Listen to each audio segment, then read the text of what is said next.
pemirsa yang berbahagia, Assalamualaikum warahmatullahi wabarakatuh. Alhamdulillahirrabbilalamin, wassalatu wassalamu ala asrafil anbiya wal mursalin, wa ala alihi wa ashabi ajma'in, amma ba'd. Para pemirsa yang semoga dirahmati Allah Subhanahu wa taala, suatu rasa syukur yang sangat kita limpahkan kepada Allah Subhanahu wa taala pada hari ini dengan rahmat dan rahimnya Allah Subhanahu wa taala masih memperkenankan kita untuk bertemu di bulan suci Ramadan, tepatnya pada hari ke-6 bulan suci Ramadan. Mudah-mudahan bulan Ramadan ini kita mendapat ridha Allah Subhanahu wa taala, berkah Allah Subhanahu wa taala, dan insya Allah di penghujung Ramadan kita termaksud golongan orang-orang yang meraih fitrah. Para pemirsa yang berbahagia, seperti biasa di sore hari menjelang berbuka kami akan berbincang dan juga mengajak para pemirsa di rumah untuk berbincang, berdialog bersama kami di program acara Jelang Berbuka bersama LNG TV. Dan dengan saya Rusdi pada sore hari ini dan juga ada rekan saya Mas Yono dan juga ada Ustadz Haji Satri Rahman MA. Sore hari ini beliau bersama kita di studio, dan tema kita pada sore hari ini adalah intisari dakwah para rasul. Sebenarnya apa sih intisari dakwah para rasul? Oleh karena itu para pemirsa boleh ikutan berdialog langsung dengan kami untuk mengetahui lebih lanjut apa sebenarnya intisari dakwah para rasul. Baik, kita langsung. Baik para pemirsa, sekali lagi kami mengundang para pemirsa untuk bisa berdialog langsung dengan kami di studio. Jangan lupa bahwa tema kami pada sore hari ini adalah intisari dakwah para rasul. Dan langsung saja kepada Ustadz Haji Satri Rahman MA. Assalamualaikum Ustadz. Waalaikumsalam warahmatullahi wabarakatuh. Apa kabar Ustadz? Alhamdulillah sehat. Ya. Tadi jam berapa tiba di Bontang? Tadi tiba di Bontang jam 11.30 ya. Iya. Jadi sebelum Jumat tadi alhamdulillah sudah tiba di Bontang ini. Ya, alhamdulillah. Terima kasih atas kedatangannya juga di studio pada sore hari itu ya. Ustadz Haji Satri Rahman MA adalah seorang pengasuh Pondok Pesantren Darut Takwin Bekasi, Jawa Barat, dan juga beliau sebagai pembimbing ibadah umroh dan haji plus Jakarta. Baik, tema kita pada sore hari ini adalah intisari dakwah para rasul. Kalau misalkan mungkin masyarakat hanya tahu bahwa intisari dakwah para rasul itu adalah syahadat, yang mereka tahu bahwa hanyalah Muhammad barangkali ya yang menyampaikan kalimat syahadat itu. Apakah para rasul yang terdahulu tidak menyampaikan hal itu, Ustaz? Oke, ya. Baik, terima kasih. Tapi sebelumnya saya ingin menyapa dulu pemirsa yang berada di rumah. Assalamualaikum warahmatullahi wabarakatuh. Alhamdulillah wassalatu wassalamu ala rasulillah wala hawla wala quwata illa billah. Baik, pertanyaan masalah intisari dakwah para rasul, yaitu yang paling utama adalah syahadat ya. Artinya semua nabi dan rasul dari sejak Adam alaihissalam sampai dengan Muhammad sallallahu alaihi wasallam ada satu inti ajarannya, yaitu tauhid, mengesahkan Allah subhanahu wa ta'ala. Jadi sebetulnya yang mengatakan la ilaha illallah itu bukan hanya sekedar umat Muhammad saja, tetapi umat-umat yang terdahulu pun mengatakan la ilaha illallah. Bahkan Nabi Ibrahim alaihissalam sendiri mengatakan wa ana awwalul muslimin, bahwa beliau ini mengatakan saya ini orang yang pertama yang tunduk patuh kepada Allah subhanahu wa ta'ala. Saya adalah orang pertama yang mengaku muslim, kata Nabi Ibrahim alaihissalam. Jadi jelas, maka bisa dikatakan Nabi Ibrahim ini adalah nenek moyangnya tauhid sebetulnya, yang mengesahkan Allah subhanahu wa ta'ala. Jadi itu jelas bahwa tiada Tuhan selain Allah adalah ajaran yang dibawa oleh semua nabi dan rasul, bukan hanya dibawa oleh Muhammad sallallahu alaihi wasallam.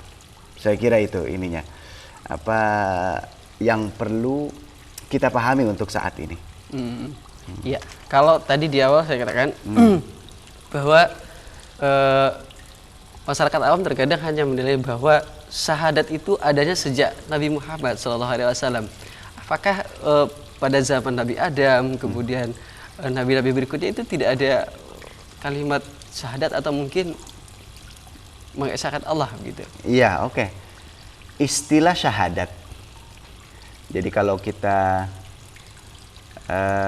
diperintahkan untuk membaca syahadat, saya yakin pemirsa di rumah juga tahu persis lafaz syahadat itu adalah asyhadu an la ilaha illallah wa asyhadu anna muhammadar rasulullah, yang artinya bahwa aku bersaksi tiada Tuhan selain Allah dan Muhammad adalah utusan Allah. Nabi Adam alaihissalam sendiri diceritakan dalam beberapa riwayat, beliau tahu bahwa nanti pada akhir zaman itu akan diutus seorang nabi yang bernama Muhammad sallallahu alaihi wasallam. Jadi Adam alaihissalam sendiri mengaku bahwa di akhir zaman ada nabi yaitu Muhammad sallallahu alaihi wasallam, dan Muhammad adalah nabi akhir zaman, nabi terakhir. Jadi tidak ada nabi lagi setelah Muhammad. Maka kalau ada orang atau ada kelompok yang mengatakan bahwa ada nabi setelah Muhammad, klaim itu adalah klaim yang bohong. Jadi itu adalah ucapan yang bohong kalau seandainya ada nabi setelah Muhammad. Jadi ini jelas ya, sejak zaman Nabi Adam sendiri Muhammad akan datang itu Adam sudah tahu. Bahkan nabi setelah Adam umpamanya Nabi Musa dan Harun umpama. Kedua nabi ini pernah mendatangi kota Madinah Al-Munawwarah. Bahkan dalam sejarah itu diceritakan Nabi Musa dan Nabi Harun ini sampai menaiki ke atas bukit Jabal Uhud. Jadi pemirsa, Jabal Uhud ini adanya di Madinah ya. Jadi satu gunung yang disebut dengan Gunung Uhud. Bahkan di situ pernah terjadi peperangan yang dahsyat antara tentara Muslim yang dipimpin langsung oleh Rasulullah SAW dengan tentara-tentara kafir Quraisy yang datang dari kota Mekah.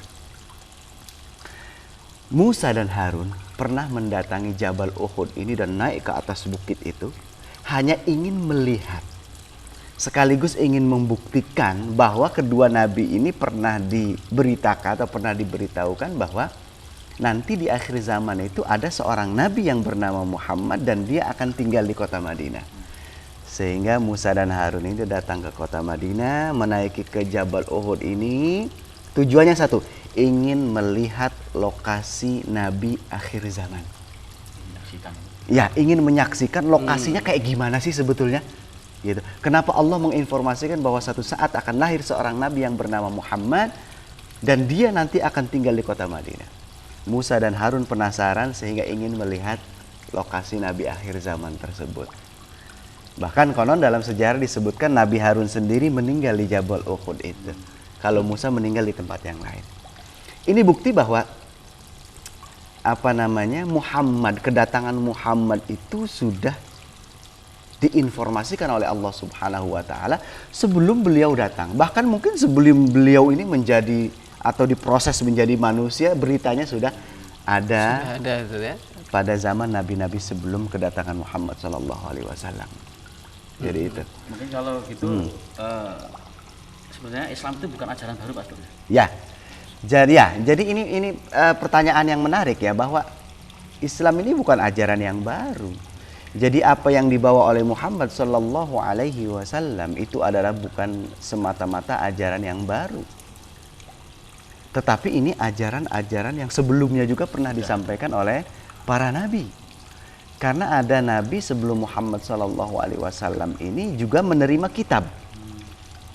Kalau Nabi Muhammad itu menerima Al-Quran, dan ini yang disebut dengan kitab samawi, ya, kitab yang turun dari langit.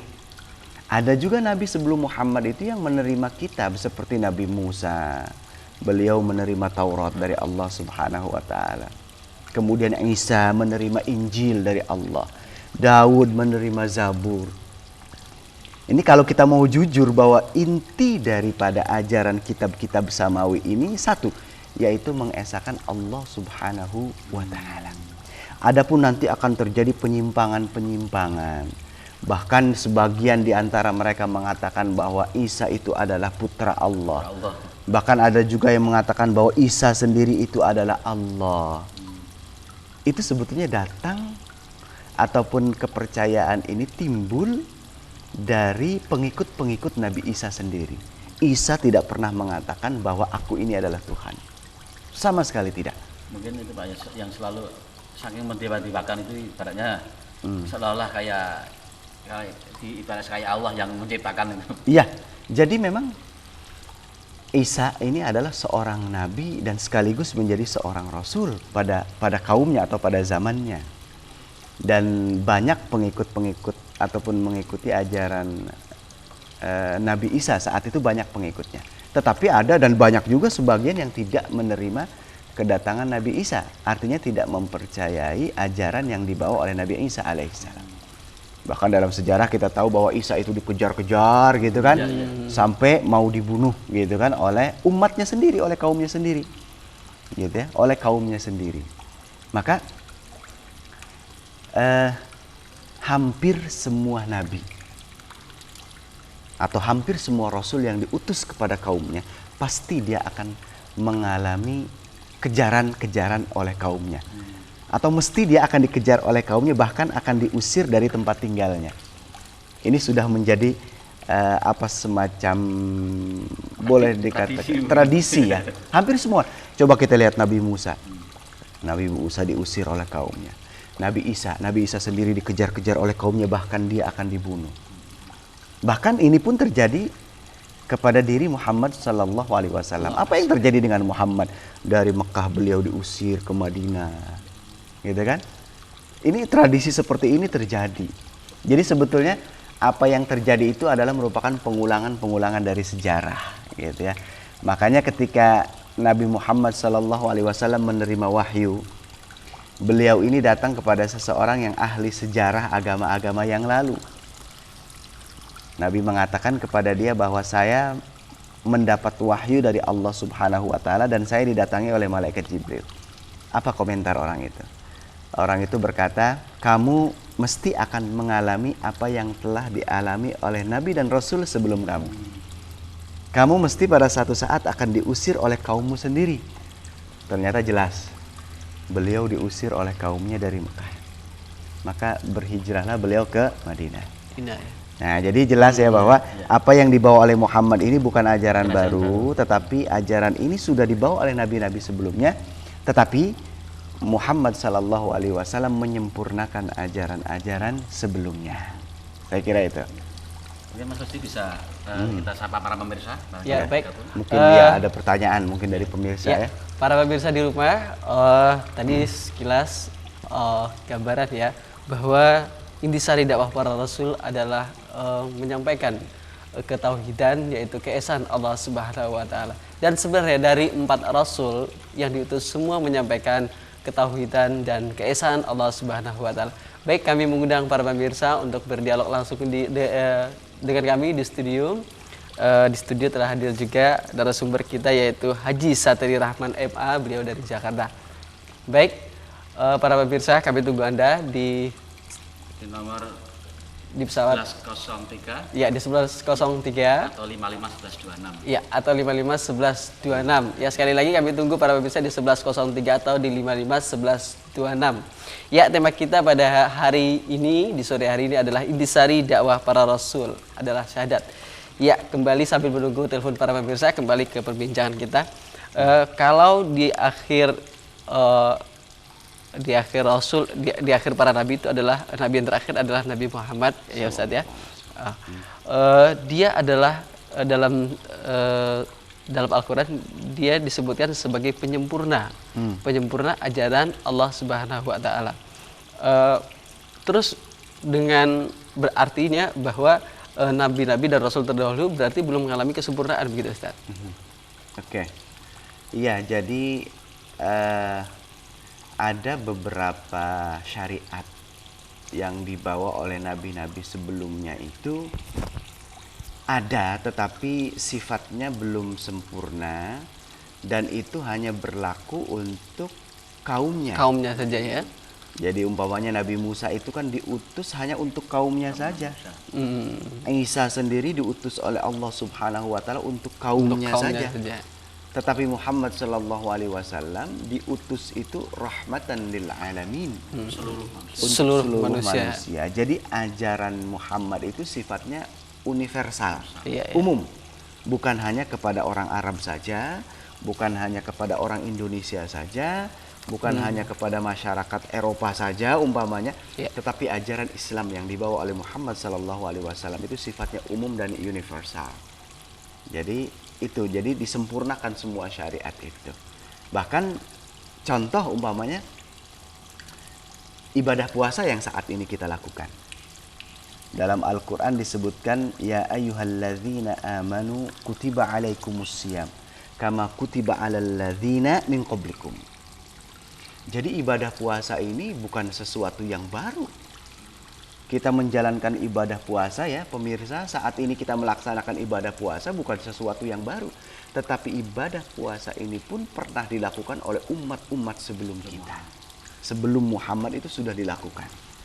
Tetapi cara ataupun sistem mereka melakukan ibadah puasa tidak seperti halnya kita melakukan ibadah puasa. Contoh, umpamanya dulu sebelum disyariatkannya ibadah puasa, orang-orang jahiliyah, ya orang-orang Arab Mekah itu, bahkan Rasulullah sendiri melakukan itu. Jadi mereka dulu puasa setiap tanggal 10 bulan Muharram. Ini yang disebut dengan puasa Asyura ya. Karena di situ memperingati terbebasnya Nabi Musa alaihissalam dari kejaran Fir'aun. Gitu ya. Jadi Muhammad sendiri dan orang-orang jahiliyah pernah melakukan puasa 10 Muharram itu. Tetapi ketika disyariatkannya ibadah puasa, diwajibkannya puasa di bulan Ramadan, sebagian orang meninggalkan puasa 10 Muharram itu. Bahkan Rasulullah ketika ditanya, ya Rasulullah, bagaimana dengan Anda? Apakah Anda masih melakukan puasa tanggal 10 Muharram ini? Beliau menjawab, setelah datang ibadah puasa ini saya tinggalkan puasa 10 Muharram. Tetapi jika Anda ingin melakukan puasa 10 Muharram itu silahkan. Jadi yang mau melakukan 10 Muharram itu puasa sunnah monggo gitu kan. Yang tidak pun jangan diperdebatkan. Mungkin waktu dulu hukumnya masih wajib. Ya. Terus setelah jadi hukumnya dulu belum ada wajib dan sebagainya karena memang puasa sendiri belum disyariatkan. Jadi puasa saat itu hanya sekedar tradisi gitu ya. Memperingati sesuatu yang sifatnya luar biasa atau kejadian yang luar biasa, kemudian diperingati dengan melakukan ibadah puasa. Nah, jadi itu.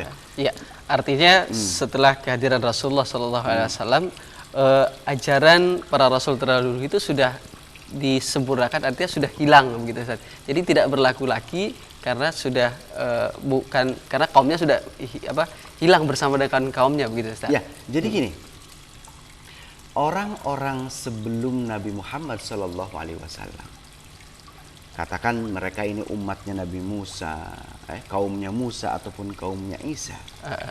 Kalau mereka mau jujur dan mau mengikuti ajaran yang pernah dibawa oleh Musa dan Isa, mereka statusnya bukan lagi Nasrani ataupun Yahudi, tetapi sudah melebur menjadi satu sehingga mereka ini termasuk golongan orang-orang yang beriman. Mereka ini termasuk orang-orang yang Muslim. Tetapi dalam kenyataannya, apa yang pernah disampaikan oleh Nabi Isa yang terkumpul dalam satu kitab yang bernama Injil, saat ini sudah kita tidak temukan lagi Injil yang betul-betul autentik, wahyu dari Allah Subhanahu wa taala. Taurat yang autentik, yang asli, yang datang dari Allah Subhanahu wa taala. Coba kita cek sekarang, apakah itu masih ada? Atau kalaupun ada sudah mengalami beberapa penyimpangan-penyimpangan. Perubahan-perubahan. Sehingga ajaran-ajarannya itu jauh dari wahyu Allah Subhanahu wa taala. Kalau memang mereka masih memegang teguh ajaran Nabi Musa dan Isa, bisa dipastikan mereka akan mengatakan la ilaha illallah Muhammadur Rasulullah. Mungkin termasuk pemegang Injil sekarang ini Pak ya? Iya. Kalau- Pemegang Injil, pemegang Taurat, kalau mereka mau ngaku dengan jujur bahwa mereka mengikuti ajaran yang dibawa oleh Musa dan Isa, mereka akan mengatakan tiada Tuhan selain Allah dan Muhammad adalah utusan Allah. Coba kita lihat dalam Al-Quran umpamanya. Dalam surah As-Saff umpamanya. Ayat 6 kalau tidak salah, di situ Allah Subhanahu wa taala berfirman, "Wa idz qala Isa ibnu Maryam ya bani Israila inni Rasulullah ilaikum musaddiqan lima baina yadayhi minat Taurat wa mubasysyiran bi rasulin min ba'di ya wa mubasysyiran bi rasul ya'ti min ba'di ismuhu Ahmad." Jadi Allah Subhanahu wa taala mengabadikan ucapan Nabi Isa alaihissalam dalam Al-Quran. Ingatlah ketika Isa alaihissalam itu berkata kepada Bani Israel, "Wahai Bani Israel, inni Rasulullah ilaikum." Aku Adalah sesungguhnya utusan Allah. Allah mengutus aku kepada kalian, wahai Bani Israel. Musaddiqan lima baina yadayya. Yang membenarkan kitab sebelumku. Jadi Isa sendiri datang membenarkan adanya kitab sebelum Injil, yaitu Taurat ya. yang dibawa oleh Nabi Musa. Karena kedatangan Nabi Isa ini kan setelah Musa alaihis salam. Salam. Pada zaman Nabi Musa itu adalah kitabnya Taurat, Nabi Isa adalah Injil. Maka Nabi Isa sendiri katakan bahwa aku ini datang membenarkan kitab Taurat. Musaddiqan lima baina yadayya minat Taurat. Wa mubasysyiran bi rasulin ya'ti min ba'di ismu Ahmad. Dan dalam kitab yang aku bawa ini, dalam kitab Injil ini, di situ ada kabar gembira akan datang seorang rasul yang bernama Ahmad. Jadi kalau dalam Injil itu ya, dalam Taurat itu disebutkan bahwa Muhammad di situ namanya Ahmad. Tetapi Muhammad dan Ahmad itu sama, yaitu Muhammad sallallahu alaihi wasallam. Coba bayangkan. Isa percaya dengan Taurat. Isa percaya dengan Musa. Berarti Muhammad pun mempercayai kitabnya Isa dan juga mempercayai kitabnya Musa alaihi salam. Karena intinya satu, yaitu tiada Tuhan selain Allah. Tidak ada satu nabi pun, tidak ada satu rasul pun yang mengajarkan bahwa Tuhan kalian itu adalah A, B, C, D, E, F dan seterusnya. Muhammad pun tidak pernah mengatakan bahwa Tuhannya itu adalah berhala-berhala, tidak. Ya. Bahkan kalau kita lihat sejarahnya Nabi Ibrahim alaihissalam, saat itu semua orang, bahkan bisa dikatakan mayoritasnya menyembah berhala.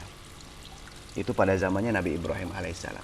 Tapi Ibrahim datang mengatakan bahwa Tuhan kalian itu bukan berhala, tetapi Tuhan kalian itu adalah Allah Subhanahu wa taala yang menciptakan langit dan bumi. Jelas, semua nabi dan rasul itu intinya mengesahkan Allah Subhanahu wa taala. Iya. Jadi Pak Ustadz, ketika Taurat turun di bumi, kemudian muncul lagi kitab Injil. Ini apakah isi Taurat itu menyatu sama Injil atau sendiri Pak Ustadz? Atau mungkin bertolak ke belakang gitu ya. Atau mungkin ada ajaran baru gitu Ustaz. Berdampingan. Iya, jadi sifatnya itu apa yang ada di dalam Taurat dengan yang ada di Injil itu intisarinya. Kan kita sekarang berbicara intisarinya. Intisarinya itu mengajak kepada kaumnya. Musa sendiri mengajak kepada kaumnya bahwa tiada Tuhan selain Allah. Isa pun melakukan hal yang sama, bahwa tiada Tuhan selain Allah. Berarti antara Taurat dengan Injil ini ada kesamaan ajaran.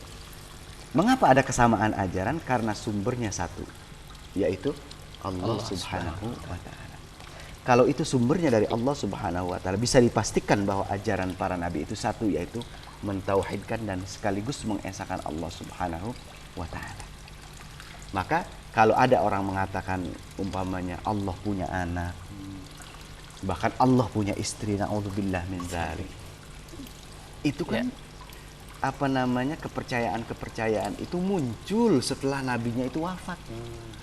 Setelah Musa itu wafat, setelah Isa itu wafat, sehingga timbul ajaran-ajaran baru. Mereka menamakan dirinya Nasrani, mereka menamakan dirinya Yahudi. Padahal apa yang dibawa oleh nabinya itu adalah benar. Gitu ya. Mungkin ajarannya itu sesuai dengan apa yang dimaui manusia, bukan ajaran. Oh iya, jadi setiap ajaran yang dibawa oleh para nabi itu sesuai dengan hati nurani manusia. Tidak ada satupun ajaran yang bertentangan dengan sifat manusia. Tidak ada ajaran yang dibawa oleh nabi yang bertentangan dengan akal manusia. Semuanya menyatu jadi. Menyatu dengan bahasa. Iya. Kemudian timbul pertanyaan Ustadz. Dengan demikian artinya toh kadang ada juga manusia yang menolak begitu Ustadz. Menolak padahal Allah sudah menurunkan misalkan pada zaman Nabi Isa alaihissalam. Ya. Allah menurunkan Nabi Isa, kemudian kitab Injil sebagai pedoman hidup pada kaum Nabi Isa. Tapi toh kok ada juga yang bertolak belakang gitu, tidak mau menerima artinya kebenaran yang disampaikan oleh Nabi Isa, bahwa menginginkan Nabi Isa itu mungkin menjadi sebagai Tuhan mereka, bukan menjadi sebagai seorang Rasul gitu. Ya. Dalam ayat selanjutnya dalam surah As-Saff tadi yang saya bacakan, falamma ja'ahum bil bayyinat qalu hadza sihrun mubin. Jadi ketika kebenaran-kebenaran itu datang kepada mereka, jadi bukti-bukti kenabian, bukti-bukti kerasulan itu datang kepada mereka, mereka menolak. Bahkan mereka mengatakan qalu inna hadza sihrun mubin. Mereka mengatakan bahwa ini adalah sihir yang nyata. Ini adalah buatan manusia, ini adalah kerjaannya Muhammad ini. Ya, ya. Gitu. Maka kaumnya Nabi Musa dan kaumnya Nabi Isa sendiri menolak kerasulan Muhammad Sallallahu Alaihi Wasallam. Menolak. Mengapa menolak? Karena mereka mengatakan Muhammad itu siapa? Gitu ya? Ya, ya. Muhammad itu orang yang datang setelah Musa dan setelah Isa. Jadi Muhammad ini orang baru, gitu kan? Gak tahu apa-apa gitu ya. Dia nggak tahu apa-apa, dia orang baru. Bahkan ada yang mengatakan Muhammad itu majnun, Muhammad itu gila dan lain sebagainya. Ya, ya. Orang baru kok tiba-tiba membawa ajaran, gitu ya? Padahal ajaran itu kan sudah ada pada zamannya Nabi Isa dan Nabi Musa alaihissalam. Ini kok orang baru tiba-tiba memberikan pelajaran. Padahal dia lagi bodoh waktu itu. Ya, padahal mereka sudah mendapatkan pelajaran dari Nabi Isa dan Nabi Musa. Ya. Jadi kalau ada orang baru datang kemudian membawa pelajaran baru, jelas mereka akan menolaknya. Ya, ya. Akan menolak. Karena mereka mengatakan bahwa Nabi yang sesungguhnya adalah Isa. Kalau itu kaumnya Nabi Isa. Kaumnya Nabi Musa pun akan mengatakan bahwa ini Nabi yang betul, Nabi yang benar itu adalah Nabi Musa alaihissalam. Muhammad itu orang baru. Maka kita tidak mengimani Muhammad sallallahu alaihi wasallam. Dan itu yang terjadi sekarang. Dan ini pun dikuatkan dengan perjalanan sejarah kehidupan para nabi. Coba kalau kita perhatikan ya, pemirsa juga yang ada di rumah, coba kita perhatikan kalau dalam sejarah para nabi itu diceritakan bahwa Ibrahim alaihissalam itu mempunyai 2 orang istri yang bernama Sarah dan yang satu lagi Hajar. Ini kita kembali ke sejarah ya para pemirsa, kenapa sebagian orang, mengapa umat Musa dan umatnya Nabi Isa ini tidak mengakui kerasulan Muhammad SAW. Dari keturunan Sarah, Nabi Ibrahim alaihissalam itu mempunyai seorang anak yang bernama Ishak. Dari Ishak inilah muncul beberapa nabi. Di antaranya Nabi Yusuf, Nabi Yakub, termasuk Nabi Isa, Nabi Musa. Ini adalah dari satu keturunan, yaitu keturunan Ishak. Yang lahir akibat perkawinan antara Ibrahim dan Sarah. Jadi banyak yang menjadi nabi. Tetapi dari istrinya yang kedua yang bernama Siti Hajar, itu lahirlah seorang nabi yang bernama Ismail alaihissalam. Dari Ismail ini, keturunan Ismail ini semuanya orang-orang Quraisy. Yang menjadi nabi hanya satu, yaitu Muhammad sallallahu alaihi wasallam. Jadi dengan akalnya mereka mengatakan bahwa nabi yang sesungguhnya itu bukan Muhammad. Justru kami inilah yang dari keturunan Ishak yang berbangga. Karena dari keturunan Ishak ini lahir para nabi. Tetapi dari Ismail hanya lahir seorang nabi, yaitu Muhammad sallallahu alaihi wasallam. Maka karena dari sisi keturunan aja tidak ada apa-apanya, maka kami tolak Rasulullah Muhammad sallallahu alaihi wasallam. Ya, jadi itu intinya satu, gengsi. Gengsi. Nah, ini Gengsi para keturunan Ustaz ya. Iya, gengsi dengan keturunan gitu kan. Orang kita dari awalnya sudah bangga dengan keturunan kita sendiri, kok tiba-tiba ada orang baru yang mengatakan keturunannya lebih baik dari kita? No way, tidak ada. Tidak ada. Jadi karena gengsi, dia tidak mau berlapang dada gitu ya. Akhirnya dia tetap berpendirian atau berpegang teguh kepada apa yang mereka yakini. Iya. Ya. Istilah gengsi itu sejak Nabi ada juga. Oh iya, gengsi itu ada jelas. Gengsi terhadap keturunan, gengsi terhadap kelompok, Suku ya. suku gitu kan. Dan sampai saat ini pun itu tidak bisa dihilangkan. Masih ada. Gengsi kepada kelompok, gengsi kepada partai, gengsi kepada golongan dan lain sebagainya. Mementingkan kelompok sendiri, mementingkan golongannya sendiri, mementingkan partainya sendiri. Tidak peduli dengan kelompok-kelompok orang lain. Padahal mereka sama-sama Muslim. Muslim, iya. Nah, ini kelemahan umat Islam yang harus kita benahi. Ya, baik. Para pemirsa yang berbahagia, kami mengundang kembali Anda di studio untuk berbincang dengan kami. Mungkin ada sesuatu yang ingin ditanyakan. Kami tunggu Anda di pesawat 1103 atau di 551126. Ya. Sambil menunggu Anda, kita berbicara lagi Mas Yono. Seperti yang terakhir tadi Ustadz uraikan, mungkin penyebab terjadinya konflik ya, perbedaan-perbedaan sehingga timbulnya beberapa ajaran, masih bertahannya ajaran-ajaran para nabi sampai sekarang, sehingga terjadi perbedaan Ustadz, perbedaan keyakinan gitu. Padahal pada zaman tabi rasul-rasul terdahulu dia mempunyai ajaran yang sama, tapi setelah para rasul itu wafat, malah sampai sekarang terjadi perbedaan keyakinan, perbedaan ajaran begitu Ustaz. Iya, jadi perbedaan itu muncul atau perbedaan itu ada karena diciptakan oleh pengikutnya. Bukan dari sananya bukan gitu, oleh nabinya, tetapi ya. oleh pengikutnya. Saya kira ini wajar kadang-kadang umpamanya ada satu kelompok mempunyai seorang pimpinan. Kadang-kadang pimpinannya mengatakan A, tetapi pengikutnya ini salah menafsirkan ucapan dari pimpinannya itu. Iya.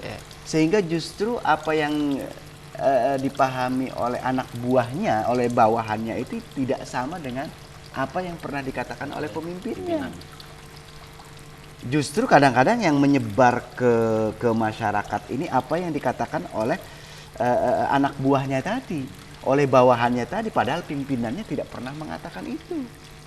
Seperti halnya yang terjadi pada kaumnya Nabi Isa dan Nabi Musa Isa. alaihissalam. Musa atau Isa umpamanya, Isa tidak pernah mengatakan ana ibnullah, ana Allah umpamanya.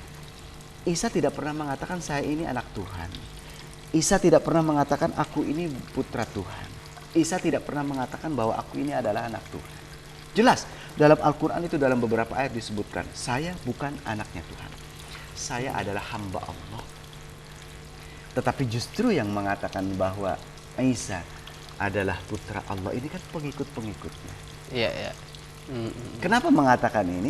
Karena ingin menguatkan keyakinan dia, ingin mengatakan bahwa ini loh keyakinan yang benar, ini loh keyakinan yang sesungguhnya, padahal nabinya tidak pernah mengatakan itu. Akhirnya menciptakan ajaran sendiri Ustaz. Akhirnya menciptakan, timbul ajaran baru. Dan mungkin perbedaan keyakinan itu apakah nanti sampai akhir zaman tetap ada Ustaz ya? Oh iya, perbedaan keyakinan ini memang tidak pernah disatukan. Tidak pernah selesai ya. Apalagi ini masalah prinsip ya, ini masalah keyakinan. Jadi kalau kita berbeda keyakinan, sudah di situ yang berlaku adalah lakum dinukum waliyadin. Untukmu agamamu, untukku agamaku. Selama ini menyangkut masalah akidah. Selama ini menyangkut masalah keyakinan. Kita nggak ada kompromi kalau masalah keyakinan.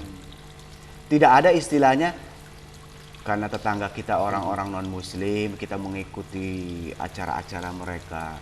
Bahkan kita lebur dengan mereka di acara-acara ibadah mereka. Islam tidak mengajarkan itu, dan ini tidak dibenarkan oleh Islam. Tidak ada istilah kurang lebih. Tidak ada kurang lebih, karena ini menyangkut masalah keyakinan, menyangkut masalah akidah. Kalau masalah akidah kita harus tegas. Kalau masalah keyakinan kita harus yakin bahwa kita yang paling benar. Iya. Kita tidak peduli dengan mereka mengatakan agama saya yang paling benar. Ya silakan. Agama lain mengatakan bahwa agama saya yang paling benar. Ya silakan. Tetapi kita sebagai seorang muslim harus yakin bahwa agama yang kita yakini inilah yang paling benar. Iya. Selama ini menyangkut masalah keyakinan, selama ini menyangkut masalah akidah, lakum dinukum waliyadin. Berbeda kalau itu menyangkut masalah muamalah, masalah interaksi sosial. Kita bertetangga dengan mereka, oh baik sekali. Ya, kita saling tegur sapa, ya baik sekali. Kita saling tolong menolong, silahkan. Selama ini tidak ada atau tidak menyangkut masalah akidah. Tetapi kalau menyangkut masalah akidah, sudah, untukmu agamamu, untukku agamaku, jelas, gitu ya. Iya. Tapi Pak Ustadz, kenyataannya yang sekarang ini, misalkan kita merayakan Lebaran, nah, dan saudara kita non Muslim itu datang untuk ikut merayakan Lebaran. Suatu saat kita diundang ya, yang saudara kita non Muslim, misalkan Lebaran. Ini bagaimana sikap kita supaya tidak hubungan sosial kita itu bisa baik, itu gimana, Pak? Ya, tadi itu kalau kita berbicara masalah hubungan sosial, ya, masalah hubungan sosial, umpamanya kita diundang untuk acara-acara keagamaan mereka. Dalam kondisi seperti ini, kalau alasan kita hubungan sosial, kita boleh mendatangi acara itu, tetapi kita tidak ikut-ikutan memberikan selamat, tidak ikut-ikutan meyakini acara itu. Artinya tujuan acara itu apa? Umpamanya masalah kelahirannya Tuhan mereka. Terus kita yakin itu kelahirannya, gitu ya. Ini yang tidak dibenarkan. Atau kita ikut-ikutan mengatakan bahwa ada nabinya yang disebut sebagai Tuhan, kemudian kita juga mengatakan itu. Ini yang tidak dibenarkan. Tetapi kalau masalah sosial, kita mendatangi, kita diundang, kita datang, tetapi kita tidak ikut mengucapkan selamat kepada mereka. Gitu. Iya. Kalau ini masalah sosial. Tapi masalah untuk mereka datang waktu kita Lebaran enggak? Oh ya silakan. Silakan. Silakan, karena mereka juga pengen ataupun ingin menjalin hubungan harmonis dengan kita. Gitu. Karena kita hidup di masyarakat. Iya. Jadi kan yang namanya persaudaraan itu, kalau dalam istilah bahasa Arab itu kan ukhuwah. Jadi ukhuwah itu kan ada ukhuwah Islamiyah. Kalau ukhuwah Islamiyah itu kan persaudaraan antara sesama muslim. Ya. Ada ukhuwah basyariyah. Ukhuwah basyariyah ini artinya persaudaraan antar manusia. Persaudaraan antar masyarakat. Yaitu tadi ada Islam, ada non muslim ya, ada Hindu, ada Buddha, ada Kristen, ada Hindu dan lain sebagainya. Dan mereka memang ada gitu. Jadi kita tidak menutup mata bahwa mereka itu memang ada. Apalagi kita di Indonesia ini kan agama yang masyarakatnya pluralistik ya. Artinya selain Islam tumbuh juga agama-agama yang lain. Jadi kalau kita tidak mau mengakui keberadaan mereka, tidak akan selesai urusan. Justru yang terjadi konflik setiap saat. Karena kita tidak mengakui eksistensi mereka.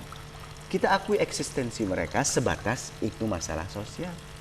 Tetapi kalau berbicara masalah akidah, itu tadi lakum dinukum waliyadin. Iya. Menarik sekali ini. Ya, kemudian ini Ustaz, kita sering temukan tuh Ustaz ya, misalkan agama lain gitu Ustaz, dia mungkin bukan hal yang asing lagi gitu, mungkin bukan hal yang tabu lagi bagi kita untuk melihat tertulis atas nama keyakinan lain mengucapkan selamat menunaikan ibadah puasa dan selamat Hari Raya Idul Fitri gitu. Kemudian kita selaku umat Islam apakah menyikapinya? Oh ya, kita balas membuat suatu publikasi. Ada penelpon Mas, kita terima. Oh ya, kita terima penelpon dulu. Baik. Halo. Halo. Halo, Assalamualaikum. Halo, waalaikumsalam. Dengan Bapak siapa? Dengan Pak Hari di Kampung Baru ini, Pak. Pak Hari ya. Pak Hari di mana Pak Hari? Kampung Baru, Pak. Oh, di Kampung Baru. Iya, terima kasih Pak Hari. Silahkan Bisa pertanyaannya. tanya ke Pak Ustadz ya. Iya, langsung aja. Kurang kenceng Pak kayaknya. Pak Ustadz bisa ada pertanyaan ini buat Pak Ustadz.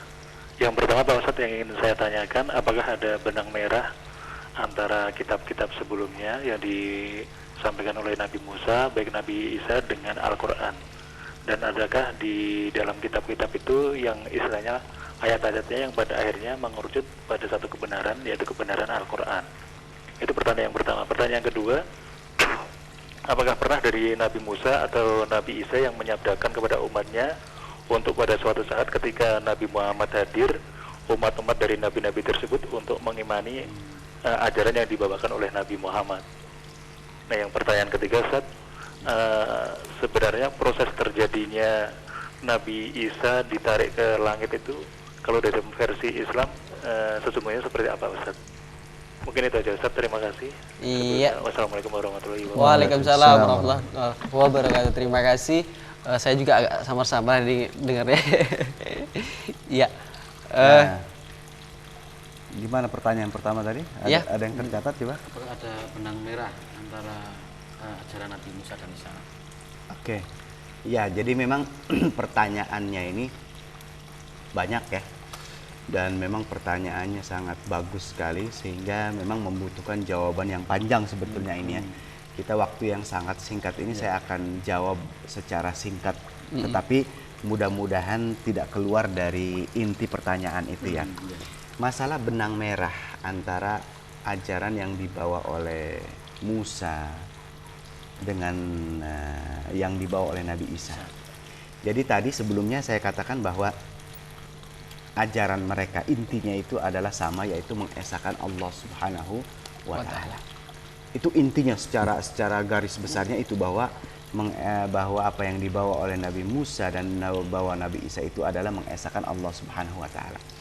Adapun ajaran-ajaran yang lain, umpamanya yang apa namanya pada zaman Nabi Isa tidak disebutkan, padahal pada zaman Nabi Musa disebutkan umpamanya, ya itu mungkin terjadi karena ini masalah bisa jadi terjadi itu masalah sosial atau masalah hukum-hukum yang berlaku pada kaum itu sendiri.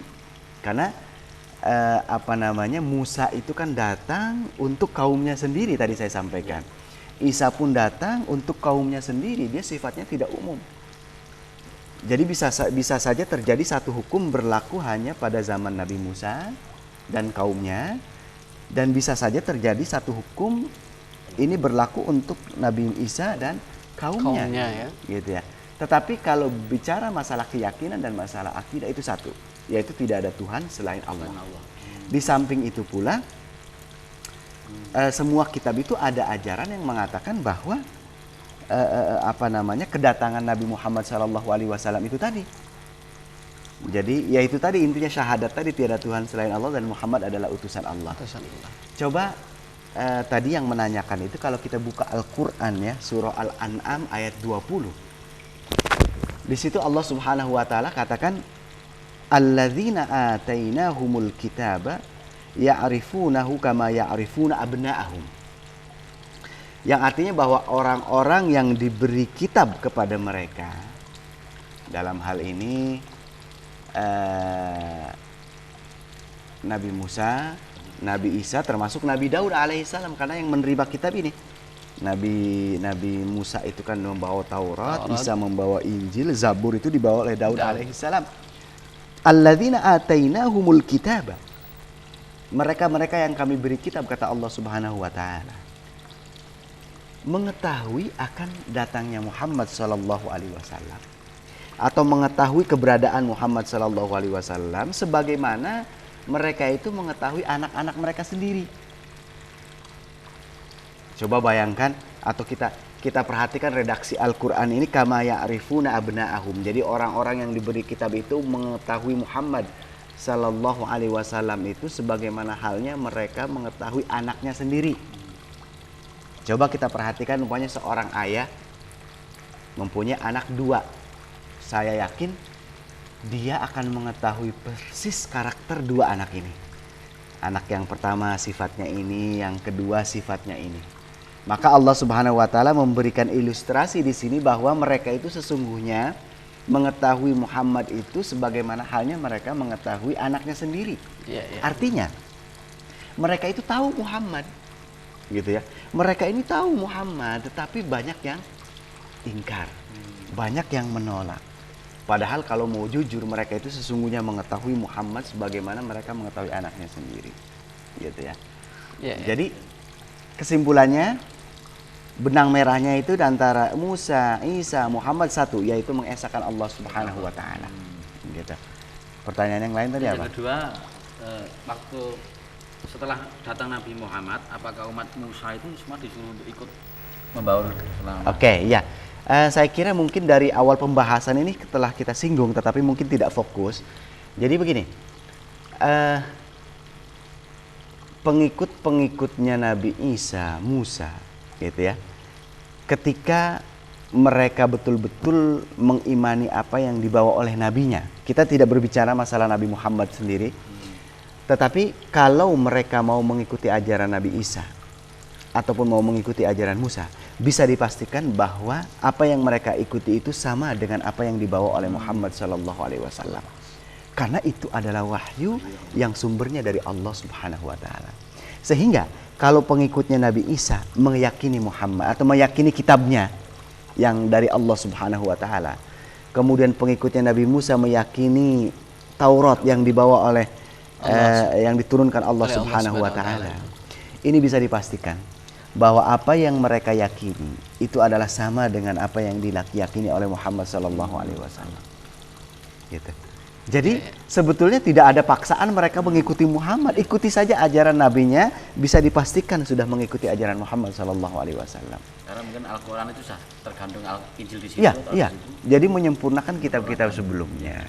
Jadi otomatis mereka yang meyakini ajaran nabinya yang murni, itu sudah dikatakan mereka itu Muslim. Mereka itu Islam. Gitu. Sudah tidak beragama lain lagi, tetapi mereka melebur menjadi satu, yaitu Islam. Tunduk patuh kepada ajaran yang dibawa oleh Allah dan Rasulnya. Mungkin para ahli kitab terdahulu kalau dia meyakini dan memegang teguh kitab yang dibawa oleh para rasul, mungkin dia akan menjadi pengikut Nabi Muhammad. Ya. Gitu. Nah, di sini menarik masalah ahlul kitab. Sekarang kita berbicara masalah ahlul kitab. Ahlul kitab itu kan artinya umat yang menerima kitab, kan gitu. Selain Islam. Ya bisa dikatakan pengikutnya Nabi Musa itu ahlul kitab. Ya. Pengikutnya Nabi Isa pun ahlul kitab. Tapi dengan satu syarat. Yang mereka ikuti itu adalah yang dibawa oleh nabinya. Bukan yang dibawa oleh pengikutnya. Nah, ini masalahnya. Iya, Kalau iya. mereka masih meyakini apa yang diajarkan oleh Nabi Musa, selama mereka mengimani apa yang diajarkan oleh Nabi Isa alaihissalam, mereka bisa disebut dengan ahlul kitab. Tetapi kalau mereka sudah ataupun kitab aslinya sudah tidak ada, bagaimana mereka mau disebut ahlul kitab? Mereka tidak layak lagi menyandang gelar ahlul kitab. Karena mereka sudah tidak meyakini ajaran yang dibawa oleh nabinya. Karena memang kitab-kitab itu sudah nyaris tidak ada. Sudah hilang. Nah, maka istilah ahlul kitab ini sudah tidak berlaku lagi sekarang sesungguhnya. Gitu ya. Kalau kita betul-betul mau cross check, kalau kita betul-betul mau melihat apa namanya yang mereka yakini saat ini. Gitu ya. Jadi istilahnya pernikahan dengan ahli kitab itu menurut saya sudah tidak ada lagi karena ajaran mereka sudah tidak murni lagi. Dalam Islam itu memang kita boleh seorang muslim itu menikahi wanita ahli kitab. Tetapi siapa wanita ahli kitab itu? Sudah dijelaskan lagi ya. Dijelaskan wanita yang ahlul kitab itu mereka yang bisa menjaga dirinya, yang tidak bergaul bebas dengan laki-laki yang lain, kemudian yang mengimani apa yang dibawa oleh nabinya, baru mereka bisa disebut dengan wanita ahlul kitab. Kalau kita menikahi seorang muslim menikahi wanita di luar Islam, kemudian mereka tidak bisa menjaga kehormatannya, kemudian kita menikahinya, ini bukan wanita ahlul kitab namanya. Jadi syarat wanita ahlul kitab itu tadi al-muhsanat, mereka yang bisa menjaga dirinya, mereka yang mau mengikuti ajaran nabinya, itu baru disebut dengan ahlul kitab. Malah sekarang ini di dunia modern bukan lagi istrinya yang ahlul kitab, bahkan suaminya seorang wanita muslimah mempunyai seorang suami di luar Islam. Muslim gitu ya. Ya. Non muslim. Wah, ini sudah jauh lagi dari ajaran yang dibawa oleh Islam sesungguhnya gitu ya. Kemudian pertanyaan yang terakhir itu saya masih ingat masalah Nabi Isa. Ya, dalam Islam itu kita meyakini bahwa Nabi Isa alaihissalam itu tidak mati terbunuh seperti yang diyakini oleh pengikutnya. Kalau pengikutnya itu yakin bahwa Nabi Isa itu terbunuh, maka Isa itu disalib kan gitu ya. Disalib, dipaku, di kayu. Dipancung Nah, itulah gitu Nabi ya. Isa gitu ya. Akhirnya sebagai Tuhannya. Sebagai Tuhannya. Diabadikan, Ustaz. Diabadikan. Tetapi di dalam Islam kita meyakini bahwa Nabi Isa alaihissalam itu diangkat oleh Allah Subhanahu wa taala. Dan nanti pada satu saat Nabi Isa pun akan turun ke dunia ini. Iya, iya. Ya, kapan itu turunnya? Ini adalah sesuatu yang di luar jangkauan manusia, hanya Allah yang tahu. Rahasia. Meskipun ada beberapa hadis yang menerangkan itu. Jadi kita sebagai seorang Muslim ya Pak, meyakini bahwa Isa alaihissalam itu diangkat ke langit oleh Allah Subhanahu wa taala. Dan sekarang masih hidup. Nabi Isa tidak terbunuh seperti yang diyakini oleh mereka. Ya, jadi kalau kita lihat di sejarah ketika Nabi Isa itu dikejar-kejar oleh pengikutnya, oleh kaumnya itu, Allah di situ menyerupai, atau Allah ada seseorang yang diserupai oleh Allah Subhanahu wa taala seperti Nabi Isa alaihissalam. Sehingga mereka yakin betul bahwa itu adalah Nabi Isa, padahal sesungguhnya tidak, itu adalah orang yang sengaja Allah serupakan atau Allah serupai dengan Nabi Isa alaihissalam. Saya kira itu ya. Iya. Ini sudah mendekati. Oh iya, sudah sebentar Gak lagi. terasa Maghrib perbincangan kita seru mempersiapkan, sekali Ustaz ya. Ya, ya. Ternyata pada dasarnya bahwa dari rasul-rasul terdahulu semua membawa ajaran yang sama, yaitu mengesahkan Allah Subhanahu wa taala. Dan Nabi Muhammad adalah penutup rasul ya, Ya. penyempurna ajaran Allah Subhanahu wa taala. Oleh karena itu selaku umat Islam harus bisa meyakini kebenaran yang dibawa oleh Rasulullah Muhammad Sallallahu alaihi wasallam. Ya, demikian perbincangan kita pada sore hari ini. Terima kasih. Pesan terakhir dari Pak Ustadz untuk para Ya, pemirsa. silakan Iya, Ustaz. baik. Jadi tentunya saya sendiri ya mengucapkan terima kasih kepada pemirsa yang setia mengikuti acara ini. Jadi intisarinya ataupun kesimpulan dari dialog kita pada sore hari ini adalah bahwa apa yang dibawa oleh Nabi Muhammad SAW itu adalah bukan hal yang baru, ya. Jadi justru apa yang dibawa oleh Muhammad SAW dan juga nabi-nabi sebelumnya itu adalah murni dari Allah Subhanahu wa taala, yang intinya ataupun kandungannya adalah mengesahkan ataupun mentauhidkan Allah Subhanahu wa taala. Tiada Tuhan selain Allah dan hanya Allah lah yang berhak disembah. Saya kira itu yang bisa saya sampaikan kepada pemirsa ya. Ya, terima kasih. Oh iya, sekalian Ya, Ustaz, baik, kita tutup dengan doa. Pemirsa, mari kita tutup pertemuan kita ini dengan membaca doa. Mudah-mudahan pertemuan yang singkat ini akan membawa manfaat untuk kita semua. Alhamdulillahirabbil alamin, hamdan yuwafi ni'amahu wa yukafi'u mazidah. Ya Rabbana lakal hamdu kama yanbaghi li jalali wajhika wa 'azimi sultanik.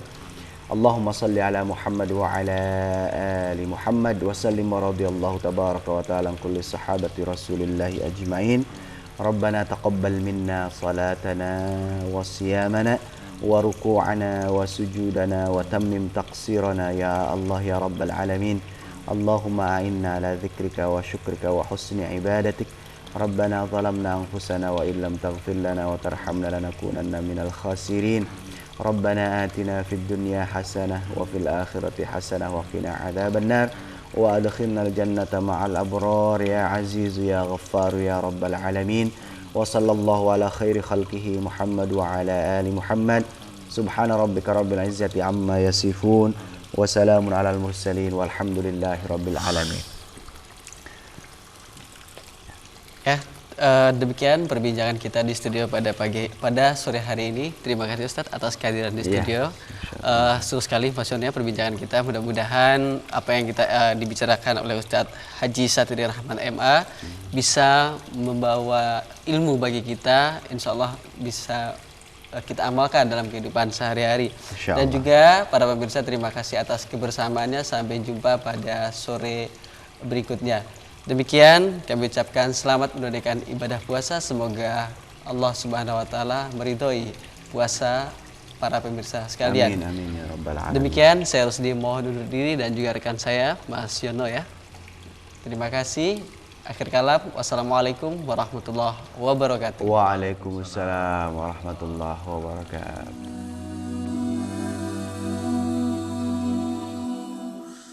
Allahumma arhamna